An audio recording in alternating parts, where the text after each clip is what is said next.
Hi guys, in this video I will show you how to find Instagram live videos.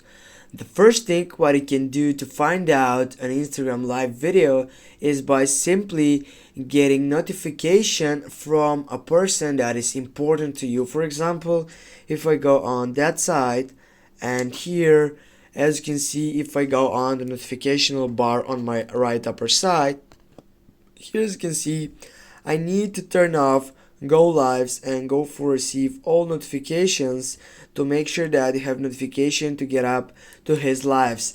Now when you get a live session on it, you're gonna get up a notificational setup and you're gonna just click on it, and then automatically you're gonna get up into his live on Instagram.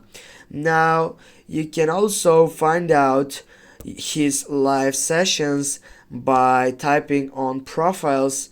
Simply, for example, if you click on this profile, and this profile, for example, is getting live right now, it will shows up on his profile picture side, which will set live right now. You just need to click on it, and then automatically you're gonna be get up into his live stream.